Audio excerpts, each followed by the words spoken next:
नमस्कार, श्री स्वामी समर्थ. माझ्या नवीन व्हिडिओमध्ये तुमचं खूप खूप स्वागत आहे. तर आज आहे 30 तारीख, म्हणजे आज सोमवती अमावस्या. सोमवती अमावस्याचे तुम्हाला खरंच खूप खूप शुभेच्छा. आणि सोमवती अमावस्येला आपल्याला महादेवाची पूजा करायची आहे. आणि अमावस्या दिवशी आपल्याला ही वेळा अमावस्या पण म्हटली जाते. गावाकडे आपल्याकडे वेळा अमावस्येला गावाकडे शेतामध्ये जातात, शेतामध्ये पूजा करतात आणि मस्त जेवण करतात. आज खरंच खूप छान जेवण असतं वेळा अमावस्येला. कारण मला आज येडा म्हशीची म्हटलं की लहानपणीची आठवण येते. कारण आम्ही शेतामध्ये जायचं आणि शेतामध्ये पूजा करून ते शेतामध्ये जेवण असतं आज करायचं. तर खूप छान पदार्थ करतात आज. बाजरीची भाकरी, गोड पोळी, आपली तिळगुळाची पोळी आणि मस्त आंबील वगैरे, भजी, हे सगळ्या गोष्टी असतात. तर इथे मी सकाळी आज करण्याचा प्रयत्न करणार आहे, जेवढं शक्य होईल तेवढं घरी स्वयंपाक. कारण येडा म्हशी दिवशी आमच्या गावाकडे बाजरीची भाकरी नक्की करतात. तुम्ही करतात का ते नक्की सांगा. तर माझं इथं सकाळी अमावस्या आहे, तर सगळं झाडझूड झालं, सगळं क्लीन आहे. सकाळी उठल्यापासून मी क्लीनच करते, कारण सगळं क्लीन झालं ना तर स्वच्छ वाटतं. आणि अमावस्या दिवशी खरंच आपल्या घरातले सगळी कचरा वगैरे सगळं पुसून सगळं स्वच्छ केलंच पाहिजे. तर हे करून बघा तुम्ही पण, तुम्हाला खरंच पॉझिटिव्हिटी खरंच यायला लागते. तर त्यानंतर माझे सगळं बाहेरचं साफ केलं. त्यानंतर मी लगेच सकाळी चहा घेतला की थोडंसं आणखीन तरतरी येते. कारण बाकीचे आणखी फरशी वगैरे बाकी आहे, तर ते सगळं पुसून घेते. त्या म्हटलं आधी चहा घ्यावा. सगळं किचन सगळं साफ केलं आणि त्यानंतर बघा आणखीन थोडं किचन घाण झालेलं आहे, त्यानंतर साफ करेल. तर इथे चहा घ्या, तुम्ही पण घ्या चहा. त्यानंतर मी सगळी फरशी वगैरे पुसले, बेडरूम सगळं आवरलं, छान स्वच्छ केलं. त्यानंतर लागले माझ्या आवरून स्वयंपाकाला. तर बघा स्वयंपाकामध्ये मस्त छान असा पुलाव केलेला आहे मी. आणि त्यानंतर म्हणजे मस्त असं भाकरी केल्या आणि सगळं, आणि वांग्याचं भरीत. मी जेवढं थोडंसं तुमच्याकडे शेअर करत आहे, सगळं स्वयंपाक मी शेअर नाही केला. तर इथे बघू शकता बाजरीची भाकरी मला खूप आवडते. तर तुम्हाला पण आवडते का नक्की सांगा. माझं सगळे ते आंघोळ करून सगळं आवरलं, स्वयंपाक वगैरे झाला. तर छान असं नुसतं शांतपणे असं पूजेला बसले. तर आज अमावस्या आहे, तर म्हणलं महादेवाच्या पिंडीवर मी आज अभिषेक करणार आहे.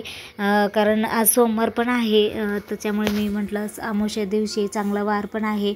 अमावस्या ही खरंच चांगला दिवस असतो, असं नाही की वाईट दिवस असतो. कारण अमावस्या दिवशीच आपल्याला लक्ष्मीपूजन पण आपण करत असतो. कारण अमावस्या ही लक्ष्मीची पण पूजा केली जाते. तर मी ते बघा सगळं नित्यसेवा असते त्याची, की आपली छान व्यवस्थित पूजा केली की आपल्याला खरंच खूप प्रसन्न आणखीन वाटतं. तर तुम्ही ह्या गोष्टी खरंच करून बघा. खरंच घर स्वच्छ केलं ना की मनाला पण समाधान वाटतं. आणि त्यातून माझी इथे छान पूजा झाली ना, तर मला आणखीन खरंच खूप समाधान भेटतं. काय माहिती, मला अशी ओढ, म्हणजे पूजा झाली ना तर मला खूप छान वाटतं. आणि दिवा वगैरे अगरबत्ती लावली ना की मन प्रसन्न राहतं. आता नवीन वर्ष संपत आहे, तर एकच दिवस राहिलेला आहे नवीन वर्षाला. तर ह्या अमावस्या दिवशीचा माझा व्हिडिओ आहे. तर खरंच एकच दिवस राहिलेला आहे. तर आपण सगळे सुख दुःख जे काही आपले चुका केलात ते काही चुका सुधारण्याचा आता नवीन वर्षामध्ये संकल्प करूया. जे चुका झाल्या ते परत करायचं नाही. नवीन वर्ष तुम्हाला खरंच सुख समृद्धी, आयुष्य, आरोग्य सगळं ते मिळू. बघू शकता इथे माझी महादेवाच्या पिंडीवर मी आता भस्म लावत आहे. तर इथे आपण भस्म लावलं पाहिजे. तर अभिषेक केल्यावर नंतर आपण कपाळावर पण भस्म लावत असते आम्ही. तर नवीन वर्षाची नवीन आध्यात्मिक पद्धतीनं जर आपण स्वागत केलं नवीन वर्षाचं, तर बघू शकता तुम्ही, खरंच तुम्हाला मनाला समाधान होईल. तुम्ही पण पार्टी करा, असं म्हणत नाही की पार्टी करू नका, पण त्यासोबत आपण आध्यात्मिक गोष्टीने थोडीशी सुरुवात केली, देवाचा आशीर्वादाने जर सुरुवात केली तर अधिकच प्रसन्न आणि मन समाधान राहील.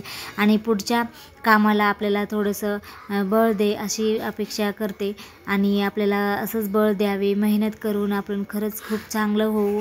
आणि छान मी असं संकल्प केला आहे की ह्या वर्षी नवीन गोष्टी, नवीन शिकायचं, नवीन काहीतरी करायचं आणि पुढे जायचं. आणि सुख दुःख तर येतच राहतात, कारण सुख आलं तर दुःख येतच राहतं, ते तर आपल्याला माहीतच आहे. पण आपण ज्याच्यामध्ये सामर्थ्य राहायचं आणि आपण मेहनत सातत्य ठेवायचं, मेहनतीला सातत्य ठेवायचं. आणि बघू शकता खरंच आपलं खरंच खूप चांगलं होईल. आणि स्वामीचा आशीर्वाद तर नेहमीच आपल्यासोबत राहील. आणि तुम्हाला पण नवीन वर्षाच्या येत्या खूप खूप शुभेच्छा. नवीन वर्ष तुम्हाला खरंच खूप चांगलं जावं, तुमच्या इच्छा सगळ्या संपूर्ण पूर्ण व्हावेत. तर बघू शकता इथे माझी इथं देवपूजा झाली. आता मी आरती करते आहे. आरती झाल्यावर मी आता सगळ्यात पहिलं मी मंदिरात जाणार आहे. तर तुम्हाला पुढे मी शेअर करेन.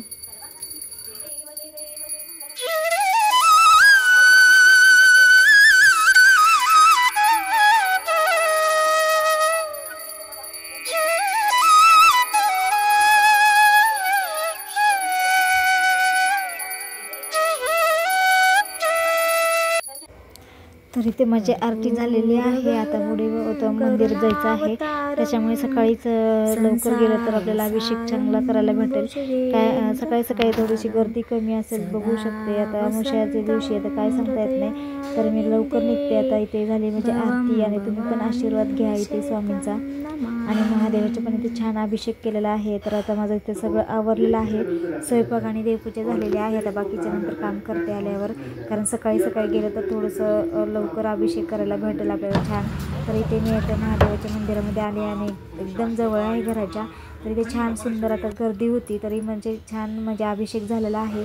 इथे महादेवाचं मंदिर, आणि त्याच्या बाजूला विठ्ठल रुक्माई आणि राम लक्ष्मण सीता आणि हनुमानाचं पण मंदिर आहे. तर इथे मी पिंपळाला झाडाला पाणी घालते आहे. तर आपण इथे पिंपळाच्या झाडाचं पण पूजा केली इथे छान. तर इथे फेऱ्या घातल्या आणि सगळ्यांचं दर्शन घेऊन नवीन सुरुवात केली वर्षाची. तर चला मग नेक्स्ट व्हिडिओमध्ये भेटू, तोपर्यंत सगळ्यांना श्री स्वामी समर्थ.